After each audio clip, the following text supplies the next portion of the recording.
From the heart of Philly, this is CBS News Philadelphia. A historic address. President Joe Biden speaks to the nation about his decision to end his re-election campaign as his vice president and predecessor begin battling for votes. And a local family making a heartfelt plea for justice as police search for the driver in a deadly hit and run of a beloved father along Aramingo Avenue.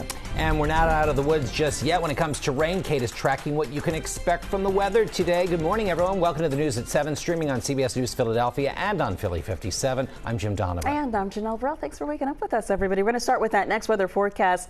A soggy one, a muggy one. Meteorologist Kate Bilo here with the details for us. Hey, Kate. Hey, good morning, Jim. Good morning, Janelle. Yeah, we're waking up to another gloomy looking start out there. It is a cloudy and sticky morning. Very, very humid. We've had a couple of showers here and there from South Philly down into South Jersey and Delaware. And that is going to be the focus of showers and storms today. So the areas that picked up the heavy rain and flash flooding yesterday right around the city, parts of Montgomery and Delaware counties, Chester County, likely not going to see as much of it today. That's the good news. But if you're in South Jersey or Delaware, you still could pick up a few heavy storms this afternoon. The big pattern change arrives tonight into tomorrow, and at this time tomorrow, things are going to look a whole lot different than what you see here. This morning, it feels just heavy. The air, as Jim likes to say, air you can wear. When you step outside, it just coats your skin. It's very muggy. 77 degrees right now. Dew point is 73.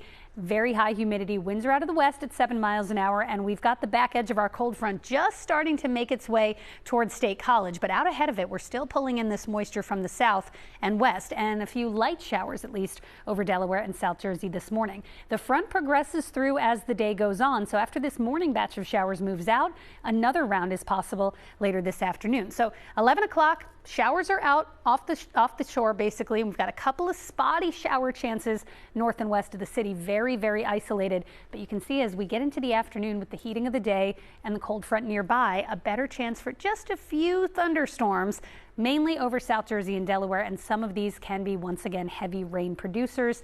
But the front is progressive and it's going to slide through. Even by this evening, the sun may break out.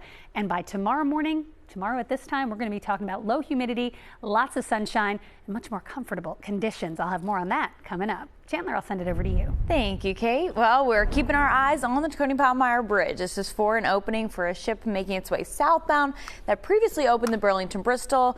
The arms went down on the Burlington-Bristol about 10 or so minutes ago, so we're just keeping our eyes out. Traffic is still getting by the Tacony-Palmyra, but it's set to go on standby any moment, so we'll keep you updated there. Delays remain on 95 southbound right near Academy Road. This is for a disabled truck that has that right lane blocked, so you will have to merge in with the center lane, as you can imagine, causing delays starting even before Woodhaven Road at the moment. It'll take you 22 minutes traveling down south on 95 from Woodhaven down to the Vine. Traveling into Jersey, past the Ben Franklin Bridge, right at the split there at 676 and Route 30. We still have that emergency repairs due to a water main break left over from Monday, Jim.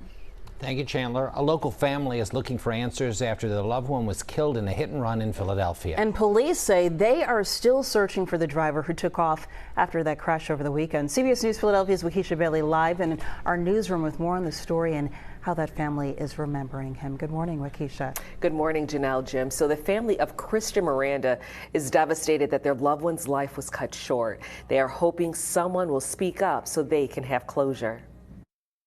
We're here because it's something that we usually do in our culture. We come to the place where the person passed away. Last night, family and friends gathered along Aramingo Avenue near the location where Christian Miranda was killed Sunday morning in a hit and run. Police tell the family the driver left the scene. Now, the family hopes Wednesday's growing memorial will bring awareness and will encourage the community to come forward. Somebody must have seen something. Somebody must have heard something. The one thing that we all really remember about him is his laugh. He was crazy. He was energetic. He just loved to laugh, make everybody else laugh. He had a great heart. We want answers. We want the police to give us answers, right? We don't want this just to get swept under the rug. And police say this crash is still under investigation. Jim? Thank you very much, Waukesha, for that update. In other news, Philadelphia District Attorney Larry Krasner is expected to announce a major development today in a deadly bicycle accident that killed a CHOP doctor in Rittenhouse Square. 30-year-old Barbara Freitas was killed last week at 18th and Spruce Streets. The oncology resident at CHOP was riding in a designated bike lane when police say a speeding driver swerved into the bike lane, hitting her and several cars. You can watch the DA's announcement live streaming at 11 o'clock this morning right here on CBS News Philadelphia. Philadelphia police, they say they need your help finding the 3 people who they say shot and killed a 16-year-old boy in Oxford Circle. Jamil Wyatt, he was walking to a store, passing through a driveway along Van Kirk Street Tuesday afternoon when police say 3 men chased him and began shooting and then stood over him, firing several more times. Officers say they found 60 shell casings at that scene. It's sad. It has to stop. We have to find a way to get the guns off the street as well. But I think importantly, if you know something, you got to say something. You really have to tell us what's going on. It would help us in our investigation immensely. According to police, the shooters were wearing all black clothing and they were also wearing ski masks and got away in a white Nissan Sentra. If you have any information, you're urged to contact police. And now to Chester County, where a woman is facing arson charges after her home went up in flames for the second time in less than 3 months. This is our chopper over the fire Tuesday morning on the 400 block of Leopard Road in Berwyn. Authorities say Catherine Frankel, her estranged husband, and a public adjuster were at that property looking to see what could be salvaged from another fire back in May. Officials say Tuesday's fire started after the estranged husband and the adjuster left Frankel alone at the home. Investigators say a canine detected the presence of an ignitable liquid on Frankel's clothing. She has not been charged in connection with the fire from May. President Biden formally announced the end of his bid for a second term with a nationally televised address last night. Biden said that while his record was strong, he felt compelled to unite the Democratic Party and to throw his support behind Vice President Kamala Harris. Though he did not mention Republican nominee former President Trump by name, Biden has referred to Trump as a threat to democracy. It's an idea. An idea is stronger than any army, bigger than any ocean, more powerful than any dictator or tyrant. It's the most powerful idea in the history of the world. President Biden went on to say in the final 6 months of his term, he will work to try to lower costs, grow the economy, defend America's freedoms and civil rights, and call out violence, hate, and extremism. Meantime, approximately a dozen people are being vetted as possible running mates for Kamala Harris. Multiple sources tell CBS News that the list of candidates includes several governors, including Roy Cooper of North Carolina, Andy Beshear of Kentucky, and Josh Shapiro of Pennsylvania. Harris plans to make her pick by August 7th in order to meet an Ohio deadline requiring nominees to be certified 90 days before Election Day to obtain ballot access. And we invite you to stay with CBS News Philadelphia from now until Election Day. We'll bring you all the latest developments surrounding the race for the president on TV and online at cbsphiladelphia.com.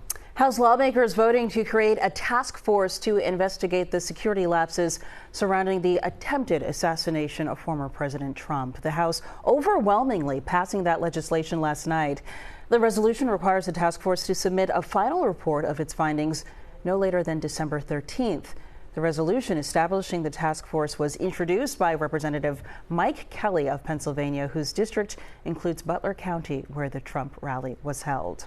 Well, Fargo Center in South Philadelphia won't be called that for much longer. Right. It's crazy, right? According to a spokesperson, the name will be dropped after the bank's contract expires next year. End of an era. Comcast Spectacor, which owns the arena, says it is grateful for the long-standing relationship with Wells Fargo and looking forward to working with a new partner.